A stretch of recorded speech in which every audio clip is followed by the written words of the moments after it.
Well, good evening, everyone, and welcome to the regular Rainbow District School Board meeting for Tuesday, February the 18th, 2025. I'd like to take the opportunity to welcome everybody who's joined us online today, as well as everybody who is in the audience here today. And we are absolutely honored to be joined today by a group of students and staff and family members from Chelmsford Valley District Composite School. So thank you so much for being here and welcome.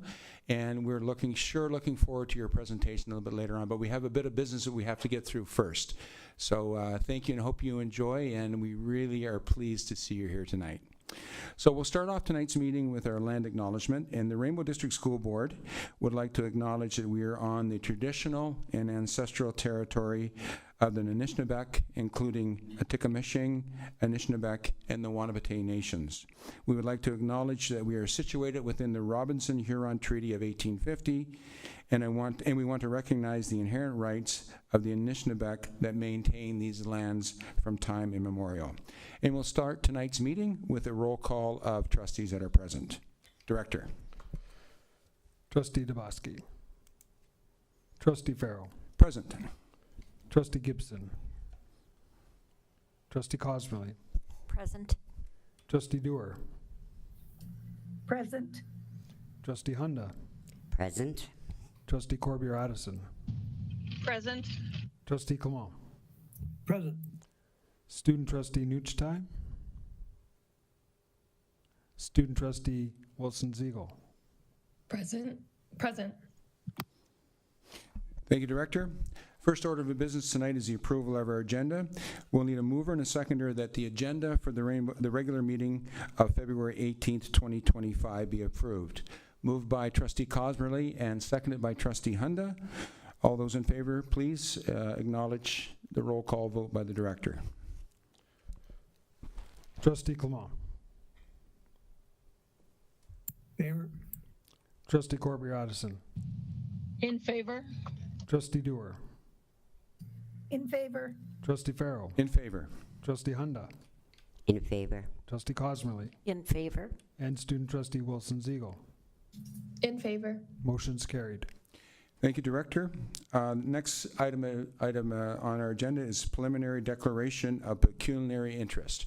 Are there any declarations this evening? Seeing none, we move to the next section of our agenda, which is presentations. And I'd like to turn the floor over to the Director of Education, Mr. Bourget, to introduce our guests tonight. Thank you, Chair Farrell. We're really pleased, as you had already mentioned, to have special guests here, our championship robotics team from Chelmsford. I am very grateful for the staff, the parents, and all the students for giving up time tonight to share some of their accomplishments and certainly some of their expertise, because there is a hands-on portion for trustees, so be prepared to learn. I'm going to turn the floor over to Superintendent Mantle, who's going to proceed with some introductions, and then we'll get on with the presentation and some activities.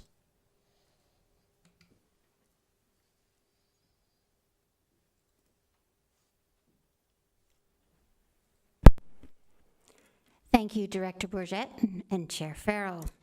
I am thrilled to welcome Principal Patrick Hopkin, as well as Vice Principals Ms. James and Ms. Terrio, and the Chelmsford Valley District Composite School's first ever robotics team, the Robotics Flyers 68973, to the board meeting this evening.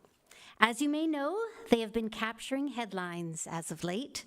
Coaches Cassidy Richter and Lindsay Davidson will take you along the journey that led the Flyers to the first LEGO League Provincial Championships. Here are Cassidy and Lindsay.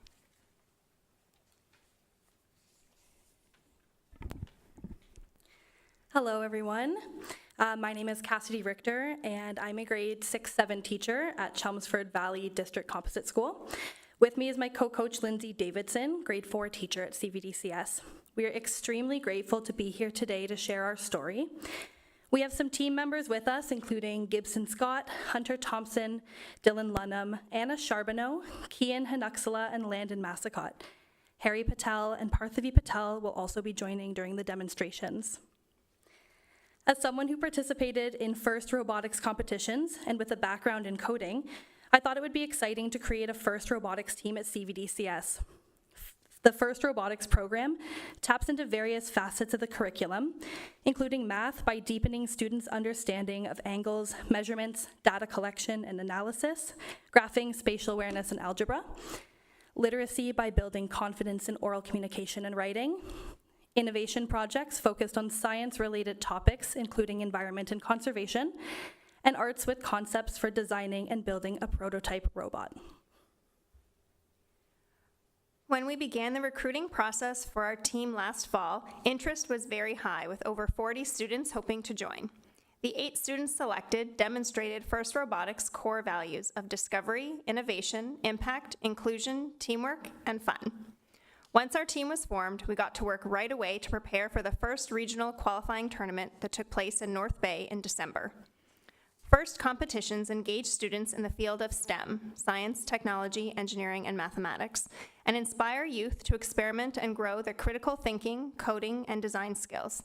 Not only do students participate in coding activities, they also complete a research project to identify and solve a relevant, real-world problem and create a prototype of their solution. Participation in robotics was a first for many of our team members, with some having never done coding or computer programming before. But that didn't stop them, as they remained focused on learning, practicing, and honing their skills. Our role as coaches was to facilitate student learning. We were very impressed by our students' grit, responsibility, and teamwork, as well as the confidence they gained as the season progressed. This wonderful group has dedicated well over 100 hours to learning, researching, designing, building, and practicing, with many laughs along the way. As a team, we met once or twice a week after school and every other Saturday. Students also spent many nutrition breaks working on their project. FIRST competitions require professionalism and dedication, and this group rose to every challenge, far surpassing our expectations. The first competition theme was Submerged, which centered around ocean research and conservation. Teams of students in grades 4 to 8 were tasked to design and build autonomous Lego robots to complete missions on a competition table. Team robots focused on solving real-world problems related to the theme, such as coral reef restoration, retrieving artifacts from a sunken ship, or exploring a mysterious cold seep. For the competition, teams competed in 3 2.5-minute games, earning points as their robots completed missions and tasks by manipulating objects, activating mechanisms, or moving items to designated areas. Evaluations were based on 4 components, each accounting for 25% of the total score. 3 components, core values, robot design, and innovation project, were evaluated during the judging session, while robot performances were evaluated during the robot game. Of the 21 teams in attendance at the regional qualifier, our Flyers were selected as one of 6 to advance to the provincial championships. For their efforts, they also took home the Engineering Excellence Award. At the provincial championships in Oshawa, they garnered the Rising All-Star Award, which celebrates a team that the judges notice and expect great things from in the future. Our Flyers are rising all-stars, proof that anything's possible with perseverance, and our pride in our students continues to soar. We are extremely thankful and grateful for the support of our local partners. Hardline Solutions Manufacturing generously built a working version of our prototype for the innovation project presentation. Terry's Your Independent Grocer graciously provided snacks for our team during the competition. Scotiabank assisted with fundraising and provided a monetary donation. Students also had the opportunity to work with and learn from professionals from BMG Engineering. I would now like to turn it over to our team members, who are very excited to share their innovation project with you.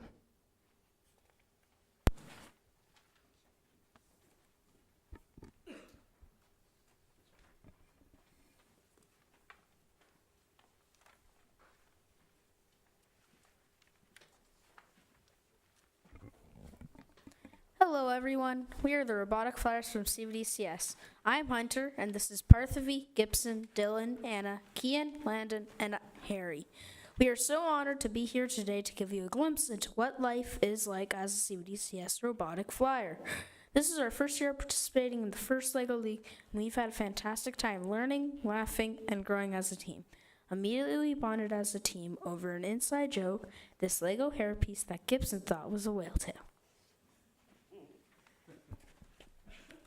For our innovation project, we split into smaller teams and researched a variety of problems faced by people who study the ocean.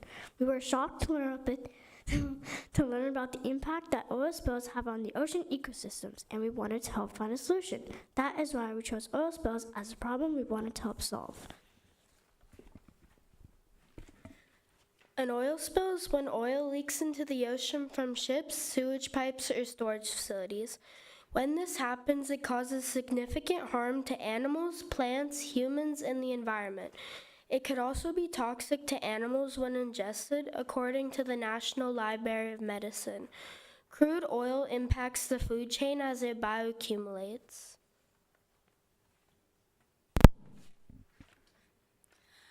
When researching oil spills, we found a common way they're cleaned up is by using weir skimmers and booms. Booms are a flowing physical barrier that help contain the oil in a specific area. Weir skimmers are devices that float on the water and move oil. There are several different types of skimmers. According to our research, weir skimmers are affordable, very fast and efficient, and best for large open ocean oil spills.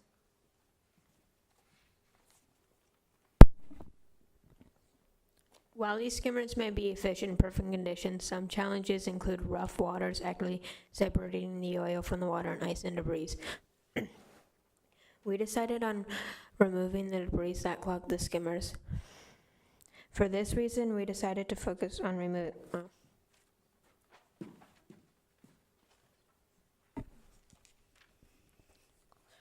Our first idea was to add blades to the skimmers to chop up large debris and ice before it enters the skimmer or area. We also wanted to add an attachment hose to suck up and collect debris so it doesn't stay in the ocean and harm animals and to the environment. For feedback, we spoke to two professionals, Chad Gervers from Crucial Inc. and Todd Mitchell from Navico Marine Inc. Following our conversations, we considered adding a hydraulic press in the skimmer to crush small debris that the blades can't chop, and using steam lines to melt ice that gets caught in the skimmer. Chad from Crucial suggested slanting the front part of our skimmer to stop large debris from entering the area, and gave us some different designs to look at. With their insight, we came together and made some changes to our initial idea. Because nets get clogged with oil, we decided to add a heating system to melt the ice, and a hydraulic press to crush smaller pieces that made it past the blade.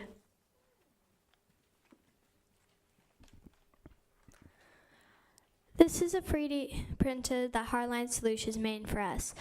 If they manufactured it, it would be made out of aluminum and cost about $12,000. During the planning and design phase, we used many reliable sources, including Western Canada Marine Response Corporation, Potential Engineering in India, and Spill Pro in Australia.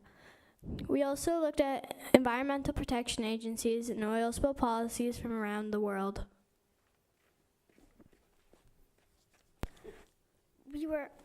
We were so happy to work together towards a common goal. Thank you for listening to our presentation about our innovation project. We will now move on to a demonstration. So at this time, we would like to invite the trustees to participate in student-led demonstrations. There are 3 activities that you'll be rotating through, and we will let you know when to rotate, approximately every 5 minutes. If the trustees would like to spread out, we have one section here, one on this side, and one in the back. And then superintendents, you're free to join in as well.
All right, at this time, we're inviting you to rotate to the next station.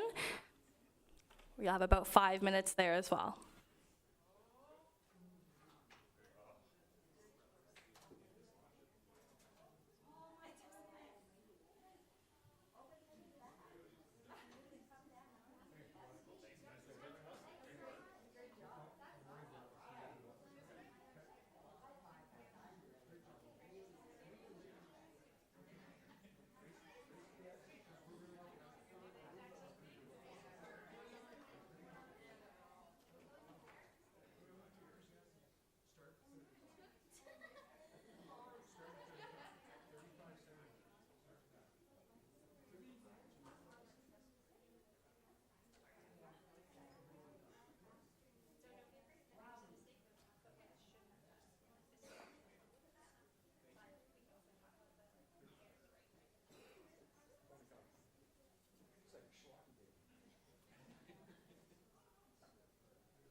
All right, at this time, we're going to ask that you rotate again to your last station.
So at this point, we're going to call everyone back.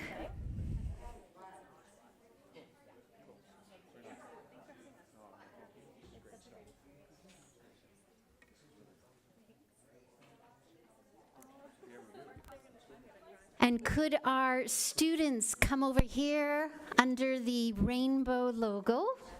And we have a special gift for you for coming this evening.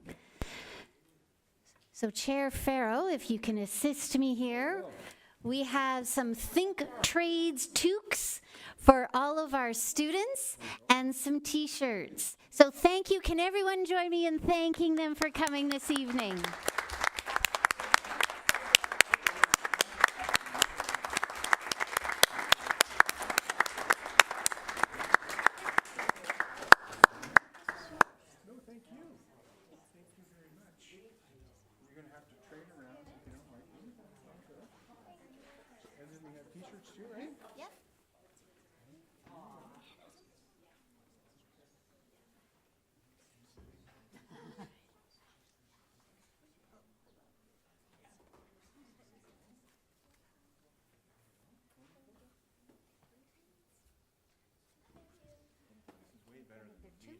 Yeah. Way better than me.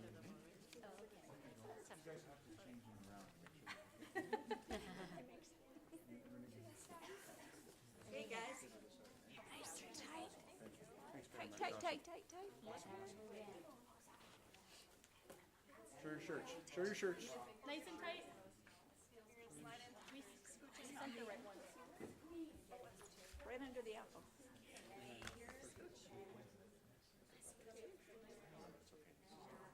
Okay, guys, nice and tight. Look here. Those are not good.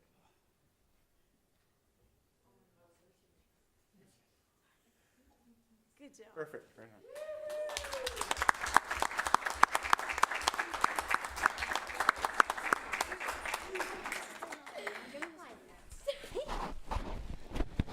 I think, Director Bourget, before we move on, we should actually offer another great thank you and a round of applause. And I think this deserves a standing ovation from all of us. Great work, guys, at Chelmsford Valley District Comprehensive School. Great job.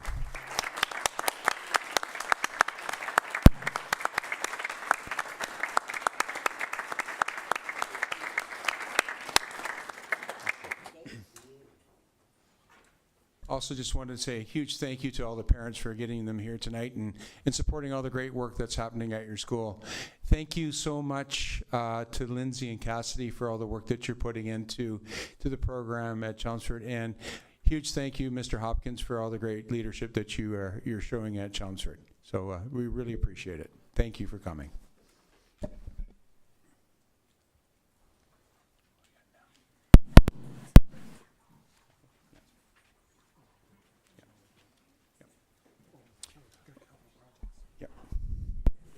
So we have just a question or a comment online. So Trustee Wilson-Ziegel, go ahead, please. Hi. So I listened to your presentation. I'm so sorry I couldn't be there for the activities. And I just wanted to say, like, it's really exciting to see youth getting involved in robotics. I am involved in my robotics team at the high school, and I can see really bright future for you guys there too. And thank you so much for the presentation, and congratulations on your win. Thank you, Trustee Wilson-Ziegel.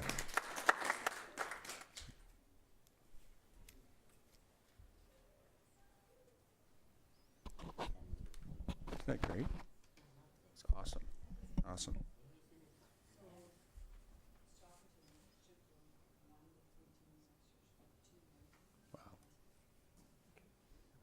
Okay, so we're going to move on with our agenda.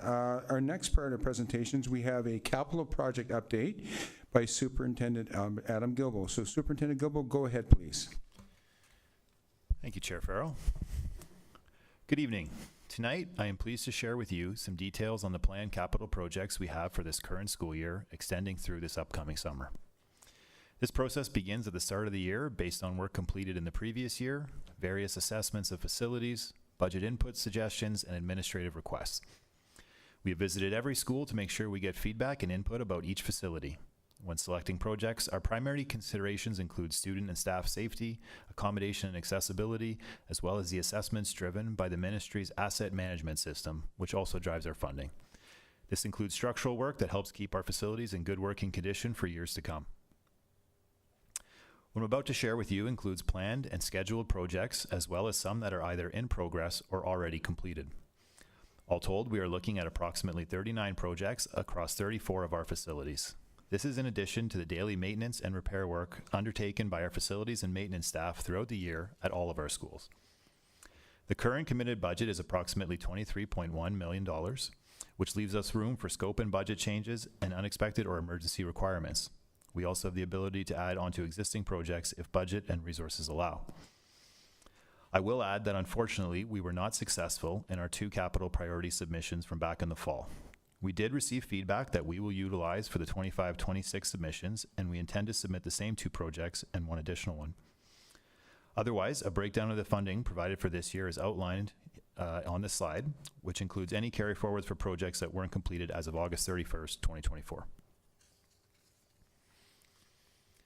The following are projects where we are planning interior work of various kinds. At Confederation Secondary School, we are replacing boilers and upgrading heating units, amongst some other work I will touch on later. At Lockerbie Composite, we are replacing some heating lines and plumbing, in addition to completing work in one of the science labs. At Levack Public School, we are undertaking a number of initiatives, including replacing heating units, roof and ceiling work, flooring, millwork, and electrical upgrades. We are also working on exterior projects, including parking lot and drainage work, and refurbishing the existing tennis courts. The facility that houses both Espanola High School and A.B. Ellis will see electrical upgrades throughout the building this summer. We will also be completing work on the community garden next to the parking lot, a soccer field, and basketball court. At Llewellyn Park Secondary School, we will be replacing windows on the 2nd floor, in addition to upgrades to the boiler and dust collection unit.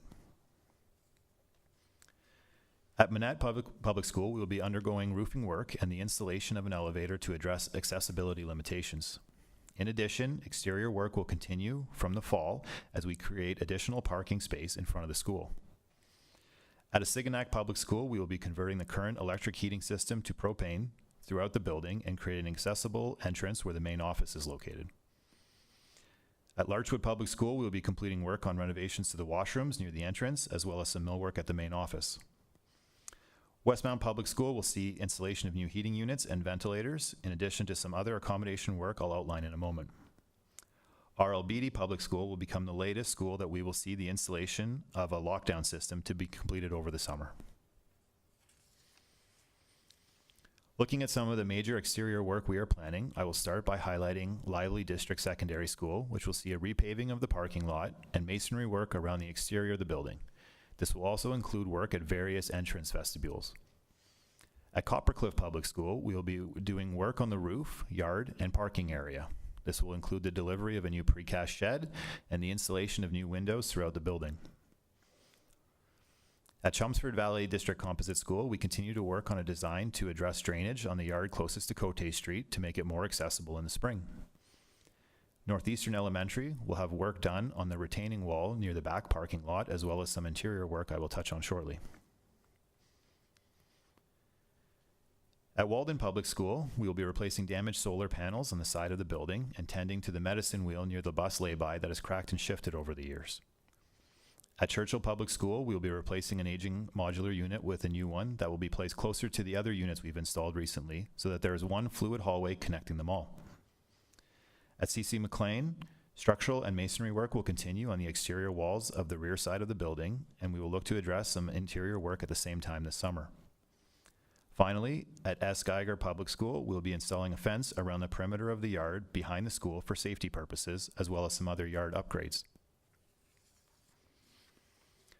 I'd like to take this opportunity to also highlight the work that is done by our facilities and maintenance staff here at Rainbow District School Board. The major capital projects I just went over are overseen by our project coordinators, Sandy Ackroyd and Paulo Baradelli, working with various contractors, but I want to highlight some other projects that we take on internally. Facilities manager Natalie Musso is overseeing work to all our unpaved parking lots in the spring. Our IS technician staff is also undertaking work for camera and vape sensor installation as per the REP funding. This is led by senior technician Ryan Jones and our health and safety officer Dave Digby. The maintenance staff, led by Craig O'Kane, is also taking on various projects. These include numerous painting jobs across all our facilities, work at Jean Hansen Public School on electrical, ventilation, and exhaust, as well as the addition of a classroom sink. At Northeastern Elementary, they will be renovating the kitchen space near the cafeteria, utilized by the breakfast program and other food preparation requirements. At Lively District Secondary School, their food and economics room will be undergoing similar renovations to accommodate more effective use. At Confederation Secondary School, the maintenance staff will also be undertaking renovations to the entrance at the front of the school. And work will continue at Westmount Public School in the kitchen and bathroom spaces to better accommodate our new student population that started this year. And I'll note that all this work is supported by our facility supervisors, Carol Kozier, Al Venn, Lisa Plano, and Steve McCullough. I would like to point out that those planned projects are in addition to work that has already been done throughout the year, including over the holiday break in December. At Princess Anne, a new intercom was installed at the back of the school, as well as the construction of a new learning space adjacent to the library. Parking spaces at Sudbury Secondary School were designated as part of continued efforts to support the use of our new Welcome Center. New fencing was installed at Lansdowne Public School in the fall, with the remaining yard work scheduled to be completed in the spring. Additional fence repair work was also completed at Queen Elizabeth Public School and Levac Public School. At Alexander Public School, the stairs leading to the lower yard were repaired and replaced where necessary to ensure its continued safe use. To accommodate new tech equipment at Llewellyn Park Secondary, as part of our expanding SHISM programming, the maintenance department also facilitated the installation requirements within 2 large shop spaces. And finally, soundproofing was done in several rooms within Walden Public School, C.R. Judd Public School, and R.H. Murray Public School. R.H. Murray also underwent renovations to their kitchen and breakfast program preparation space, similar to the aforementioned planned projects at Lively and Northeastern. I would like to once again take this opportunity to acknowledge and thank our hardworking staff and the Facilities, Capital, and Maintenance Department for all they do throughout the school year to keep our students, staff, and community safe and comfortable. And as always, I'm happy to take any questions that you might have at this time. Thank you.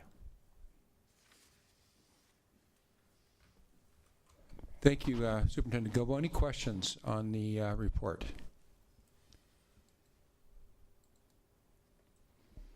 Seeing none, Adam, thank you so much for your presentation, and once again, the great work that's being done in Rainbow Schools to keep our facilities maintained and upgraded. I really appreciate it. So thank you so much for that.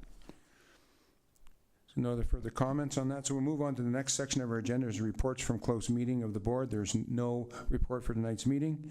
Section E, old business. We have a set of minutes that we need to deal with. So the previous minutes, I need a mover and a seconder that the minutes for the regular board meeting held on Tuesday, January 21st, 2005 be approved.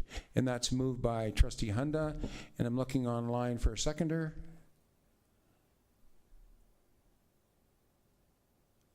It's going to be seconded here, seconded online by Trustee Corbier-Addison. Thank you, Lisa. So any questions or errors or omissions in those minutes? Seeing none, we'll call for the vote. Director? Trustee Clement? In favor. Trustee Corbier-Addison? In favor. Trustee Dewar? In favor. Trustee Farrell? In favor? Trustee Gibson? In favor. Trustee Hunda? In favor. Trustee Cosmley? In favor. And Student Trustee Wilson-Ziegel. In favor. Motion's carried. Thank you, Director. And I was going to acknowledge before we call the vote that Trustee Gibson has joined us online. So welcome to the meeting, Anita. I know that you had some connectivity problem, but it's great to see you this evening. Next section of our agenda is reports and recommendation from board committees. There's none tonight. Moving on to new business. We have one item of business that we need to deal with, and it's in relations to the Governance Policy and Bylaw Review Committee. And we are naming the trustees to that committee tonight. And I've actually done some work in advance. And just a reminder that this committee is a committee that consists of the Secretary of the Board plus 6 trustees. And the following trustees have indicated to me before the meeting tonight that they are interested in serving on the committee. That's Trustee McCauley, myself, Trustee Farrow, Trustee Hunda, Trustee Clement, Trustee Gibson, and Trustee Cosmerly. Now, we are still open for nominations for that committee. Is there anybody else that would be interested in serving on that committee?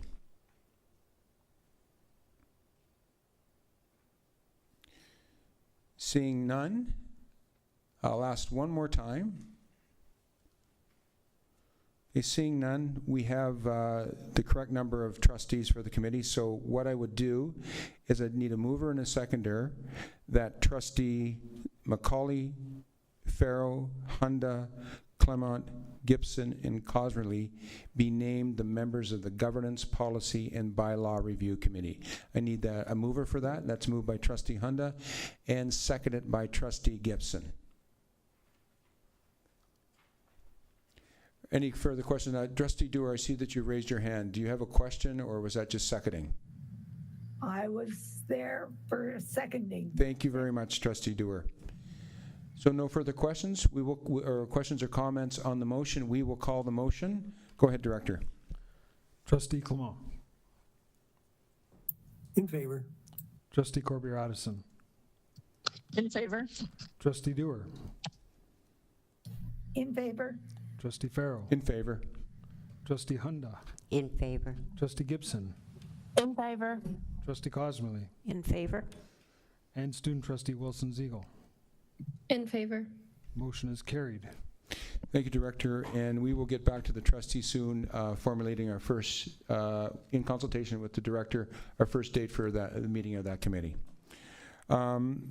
Next section of our agenda is the 2025-2026 school year structure, and I'll turn it over to the Director to make a couple of comments. Thank you, Chair Farrow. Before Chair Farrow introduces the motion, just a little information for you, trustees. As you all know, all 4 boards need to approve the school year calendar because we share transportation to improve our efficiency. Our school year structure committee has reviewed and approved a structure that meets all of the requirements and all of the parameters of the Ministry of Education, and also any collective agreements we have. Our process internally is now complete. There will be a joint release of the school year calendar once all 4 boards have completed their approval process, similar to what we're doing tonight. For that reason, we won't share the details. We'll respect the other boards have a process to follow as well.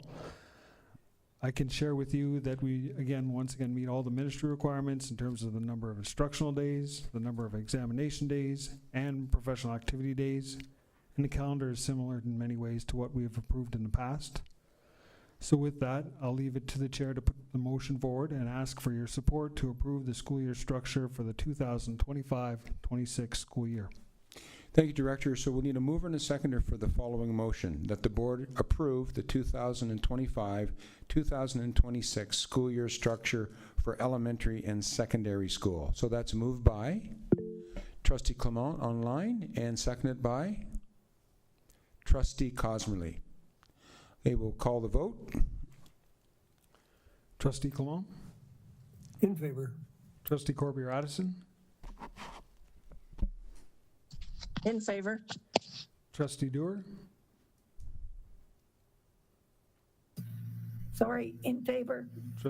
Trustee Farrow? In favor. Trustee Gibson?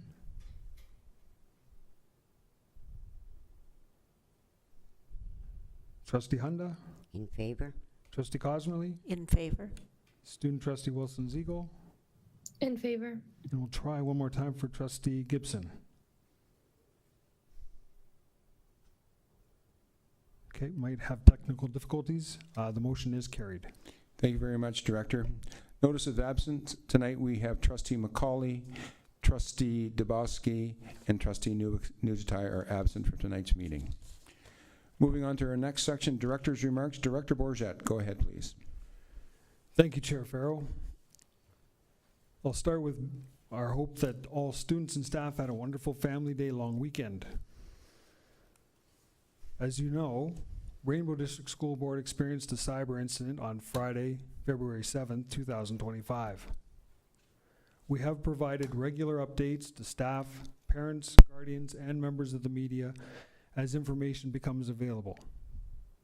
We will continue to provide updates when we have more information to share, and all updates will be posted on rainbowschools.ca. With that being said, for those on the live stream and for the media who are with us this evening, I will be addressing the cyber incident in my remarks momentarily. I will say that I will not be taking individual questions after the meeting. I will share what I can with everyone here tonight, including the viewers who may be watching online. What I will say is, as we do have more information to share over time, based on established facts, we will continue to provide written updates in a timely manner. So when the workday began on Friday, February 7th, technical difficulties emerged. Our information services staff took immediate measures to protect the board's network while they investigated. In an abundance of caution, we advised our staff, students, parents, and guardians that we'd be turning off internet access to all schools and the board office by mid-morning. Our first line of defense in the event of a possible cyber incident is containment, and that was achieved by shutting down the network. We advised that all schools would remain open, classes and programs would continue, and that updates would be posted on rainbowschools.ca. By mid-afternoon, we established and confirmed publicly that we were dealing with a cyber incident. We also engaged the services of cybersecurity experts to assist us. To this day, our network continues to be monitored for unauthorized access around the clock. Over the weekend of Friday, from Friday, February 7th through the weekend, our staff worked very diligently to get school lines back up and running so parents could call in absences and schools could call home as part of our Safe Arrival program. Again, we posted an update on rainbowschools.ca and shared the message with media so parents and guardians would know what to expect on Monday morning. Following the phones, our information services staff developed a plan to safely restore internet access as soon as possible. They brought one school online, ran a successful test, and were able to bring all schools online by mid-afternoon on Wednesday, February 12th. We resumed electronic attendance on Thursday morning. Attendance done on paper was subsequently entered into our student information system. With our staff complete, we then focused on internet access for students. Students have been back online since Friday morning. As you know, some of our students require assistive technology for learning. We're very grateful for the hard work and determination that includes Superintendent Adam Gilbo and our information services staff, who worked very hard to get this back up and running within 1 week. I'd also like to thank Nicole Schret for continuously providing updates to everyone. As you can appreciate, our network of schools and offices is complex. Our computer network, therefore, is equally as complex, if not more. It's not as simple as turning the lights on. Restoring services is thoughtful, methodical, intricate work. Our technical team was solutions-oriented and conducted security checks and balances as they move forward. I'd sincerely like to thank our students, parents, guardians, and staff for their ongoing patience and understanding. Our staff has proven once again that they have the adaptability when required to exercise that. Our educators had to adjust lessons while we worked to restore connectivity, and we thank them for their patience as well. Our superintendents were in schools throughout the week. We had regular contact with our administrators, and I can tell you the level of engagement, interaction, and dialogue was high. That's also a credit to our students who have shown that they too can be flexible and adaptable when required to do so, which are all good skills to have.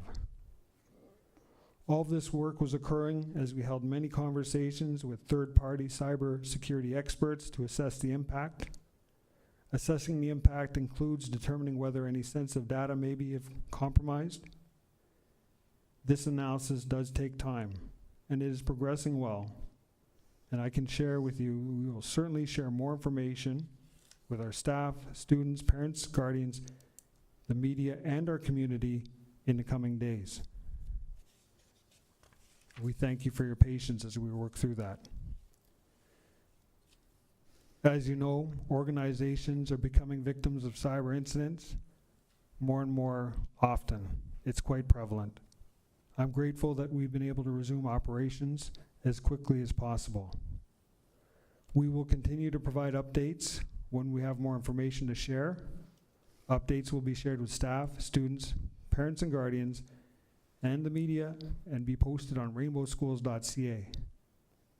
This is the information that we can share with the media at this time, and with great respect for this reason, I'll not be answering questions after the meeting. More information will come in a timely manner. That information will be based on established facts, and will continue to provide written updates to all of our stakeholders. Again, with sincere thanks to everyone for their ongoing patience and understanding, I'll close my comments on that regard for this evening.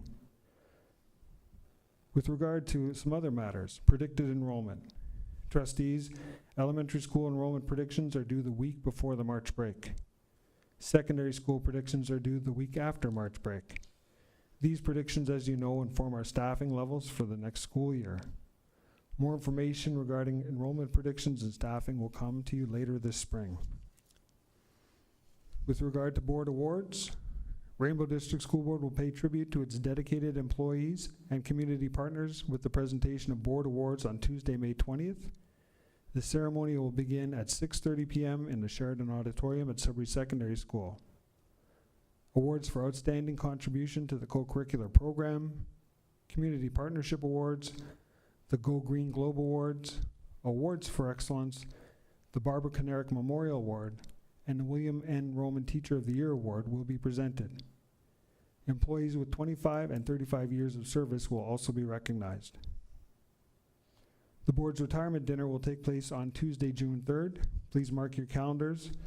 We always welcome the opportunity to celebrate our retirees. I'll end with a quote I shared last year around the same time that came from a sign that greeted visitors to Llewellyn Park Secondary School. The signage at the entrance read, "If you can be anything, be kind." Kindness, as you know, is the heart of our Dare to Care program, and we continue to see wonderful examples of empathy and kindness and compassion and caring in all Rainbow schools. And with that, I'll conclude my remarks. Thank you, Director Bourget. Any questions from trustees? Seeing none, thank you. We'll move on to the next item on our agenda, the OPSPA Director, Trustee Cosmerly. Go ahead, please. Thank you. OPSPA hosted a very successful public education symposium at the end of January in Toronto. Over 200 trustees attended, including 4 trustees from our board. The event began with a thought-provoking keynote address by Indigenous leader and activist Ovid McCready on the subject of universal education, First Nations sovereignty, and life in occupied lands, and ended with the awards gala the following evening, at which trustees, directors of education, and guests were treated to musical entertainment by students in grades 5 to 12 from a Toronto area school, and we also honored this year's OPSPA award winners, including our own trustee Bob Clement. Over the 2 days of the conference, trustees had the opportunity to learn about school board budgeting and finance, changes to the trustee code of conduct, ministry expectations around good governance, and other topics that are relevant in our work as public school board trustees. The next trustee-wide OPSPA event is the Labor Relations and Human Resources Symposium, which will be held on May 1st and 2nd in Toronto. This year's theme is positive workplace, human relations, and labor relations practices that support employee wellness and success. Also coming up this summer are the OPSPA annual meeting on June the 12th at Queen's Landing, Niagara-on-the-Lake, and the Canadian School Board Association Congress and National Trustee Gathering on Indigenous Education, being held this year on July 3rd to 5th in Winnipeg, Manitoba. The chair of OPSPA's Indigenous Council, Elaine Johnson, will be representing Ontario on a cross-Canada panel on Indigenous education at the Manitoba Conference. The next Board of Directors meeting for OPSPA is this weekend on February 22nd and 23rd, and I will be attending the meeting virtually and will share the meeting's highlights. Thank you. Thank you, Trustee Cosmerly. Any questions? Seeing none, let's move on to our next item on the agenda, student trustee. Trustee Wilson-Ziegel, go ahead, please. Oh, one hello, second. everyone. I'm gonna hold you for a second there, Trustee Wilson-Ziegel. It looks like we may have a question from Trustee Clement. All good. No, you don't. I don't know where that came from. Thank you. Okay. I also have a question from Trustee Corbier-Addison. I just wanted to congratulate Trustee Bob on his award, and it was a great meeting. Yes. Thank you, Trustee Corbier-Addison. Okay, we'll go now to Trustee Wilson-Ziegel. Sorry for the interruption. Go ahead, please. No worries. I didn't realize how dark it had gotten in here, so I had the opportunity to turn on the light. All right. So good evening, everyone. And I'll be updating you on our last Student Senate meeting, as well as the conference that Student Trustee Nuch Chai and I have attended this past weekend. So at our last Student Senate meeting, we focused on preparations for the upcoming student conference called Stand Up, Speak Out. Treasurer Athena Gravel presented the budget outlining projected costs for our conference in April. Other discussions covered important logistical details, including the design of logos, lanyards, and t-shirts for participants. Additionally, we created a schedule for the conference. A key topic was the distribution to schools of letters to schools and required forms for students. Unfortunately, these materials were delayed due to the recent cyber attack, but they are expected to be sent out soon. This past weekend, Trustee Nuch Chai and I attended the OSTA-ACO, so the Ontario Student Trustees Association Education Action Conference. Unfortunately, I had to miss one day due to flight cancellations, but I was able to participate in several professional development sessions on the day I was able to attend. The first session was an alumni panel where I had the opportunity to ask questions of former OSTA members. It was inspiring to hear that several of them pursued political science, which aligns with my own academic aspirations for next year.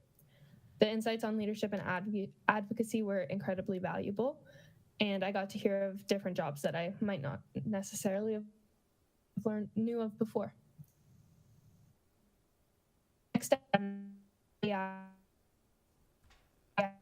can be leveraged as a tool for students. The discussion covered ethical considerations, innovative applications, and how AI can support both teachers and students in the learning process. I have requested access to the presentation materials, and I will report back with more details soon, as I see many potential benefits for our board, including making French and English more accessible for new language learners and when it comes to communication out to students.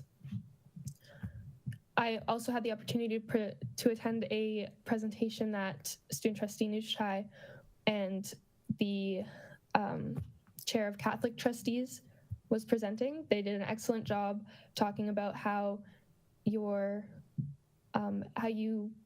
act outwardly and how to do that in a professional sense. So congratulations to them. Final thoughts. So overall, the conference was an incredible experience, providing opportunities to connect with student leaders from across the province.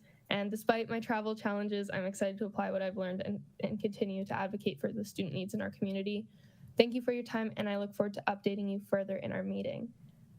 Student Trustee Nuch Chai is sick right now, and she has asked that I present her notes. So I will just get those pulled up, and you all will have to pretend that I am her for a second.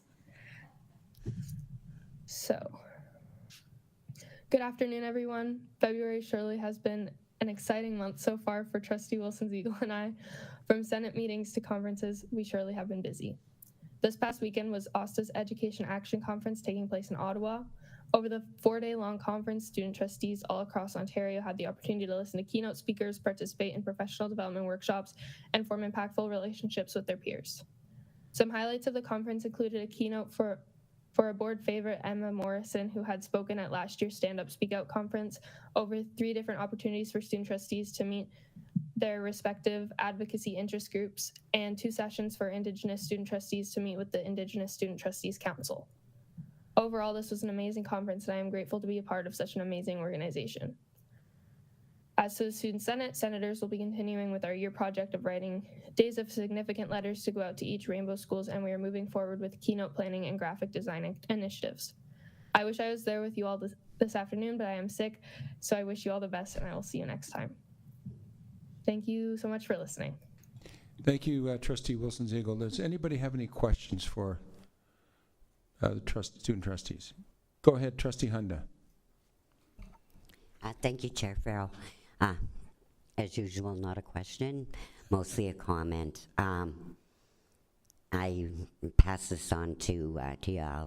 I'll do it myself, but I'm so incredibly proud of you girls, because I think everyone's aware that travel arrangements due to weather and then a more serious catastrophe certainly wasn't the weekend to travel. And I think as an adult, or many people, anyone would have been challenged, and I know it was very, very difficult for you two girls, but I'm so incredibly proud of you both for persevering and getting there and getting yourself back. I know that Superintendent McNamara and myself both appreciate the updates we were receiving, because I was in my mommy mode and was quite frantic and worried, but I should not be. I do realize just how capable you two are, and I hope that you take this in hindsight as another learning moment. And I just want to tell you how very proud I am of you both. Thank you so much for your support. I know our form of information going back and forth was a little chaotic at times with all the cancellations, but I appreciate your support and Superintendent McNamara's support. Definitely a good learning experience before I go out into the world on my own, so thank you. Thank you, Trustee Hunda. Any further comments or questions? Great job, Trustee Wilson-Ziegel. Thank you so much. We'll move on to the next section of our agenda, which is trustees' remarks. Any remarks or comments from trustees, please? That's quiet tonight, so seeing none, we'll move on to the next part of the agenda, or my remarks, chairperson's remarks. So I'm not going to be as quiet. So first of all, I wanted to add my congratulations to our colleague, Trustee Bob Clement, for the wonderful time that we had at the PES conference in Toronto. It was an honor to be able to present you with your 25th year pin, and it was such a great atmosphere that weekend. And we really enjoyed each other's company and learned a lot about what's going on in the province. So once again, huge congratulations from myself personally, Bob, but from all of us here at the Rainbow Board, and thank you so much for your years of service.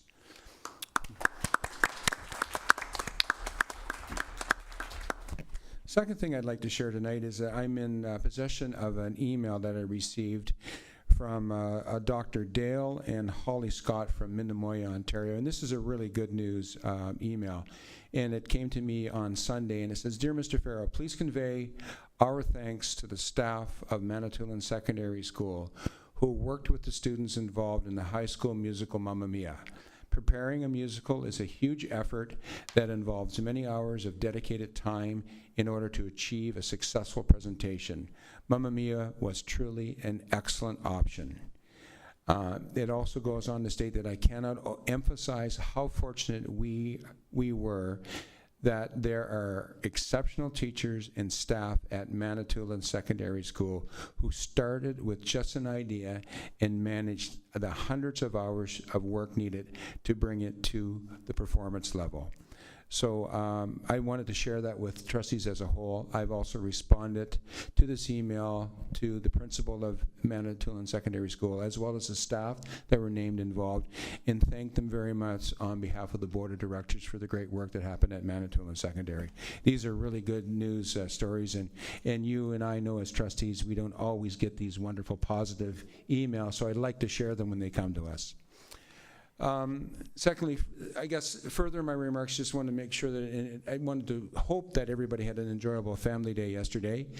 On behalf of the trustees, I would like to begin to extend a sincere thank you to Director Bourget, Superintendent Guilbeault, and the entire tech team for restoring internet access to the schools and the board office as quickly as possible. Through their collective efforts, staff, students were able to resume use of technology for teaching and learning last week. And I know you've all been working very hard to respond to the cyber incident, and we absolutely appreciate your efforts very much. Now, elementary student Ava St. Amour of A.B. Ellis Public School will be hosting Hopping for Hunger food drive alongside the Espanola and area family health teams. Non-perishable food items can be dropped off at the Family Health Team office now through March 31st. Ava can also arrange a pickup. We thank her for leading this initiative, as well as the community for their generosity. The Parent Involvement Committee will meet next Tuesday, February 25th at 7 p.m. The topic will be Mental Health Part 1. Parents and guardians can join in person or online via Google Meet. The link is on the agenda, which will be available on the board website this week. And on February 26th, some 150 Rainbow School students from grade 9 to 12 will test their skills in the skilled trades during the board's 18th annual Technology Skills Competition. This year's elementary contribution has doubled in size, with over 350 students set to compete in 7 categories.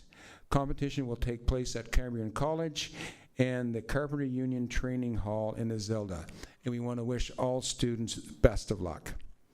And this year's board elementary science fair will take place on Tuesday, March the 4th. Some 55 projects from students in grades 7 to 12 will be on display in the Lockerbie Composite School gym. The public is welcome to view the projects from 12 p.m. to 1 p.m., and award ceremonies will follow. So we'd like to wish good luck to all students participating. And a reminder that Friday, February 7th is the deadline for parents and guardians of students with exceptionalities to provide input to the 2025-2026 Special Education Plan. The survey link is available on the board's website. And this month, staff and students were challenged to use less electricity. Next month, schools will explore fisheries, conservation, and water awareness. And finally, a friendly reminder that the midwinter break begins on Friday, March 7th. There will be no school for students from March 7th to and including March 14th. And that concludes my remarks for this evening. Thank you. And moving on to section G of our agenda, we have information and proposals. Attached to your package are reports from the Parent Involvement Committee minutes from December 3rd, as well as the Special Education Advisory Committee minutes from January 8th. There's no tenders or requests for proposals, and no non-staff communication. Moving on to future meetings, scheduled our Environmental Education Committee on February 19th at 3:30 p.m. and the First Nations Advisory Committee February 20th at 10 a.m. Parent Involvement Committee February 25th at 7 p.m. Student Senate meets again on March 3rd at 5:30, and our next full regular board meeting is scheduled for March 25th right here at 5 p.m. So with nothing further on our agenda, I will look for a motion to adjourn. That's moved by Trustee Hyundai, seconded by Trustee Crosmerly. We now stand adjourned at 6:19 p.m. Thank you very much. Have a good night, everyone. Good night, all.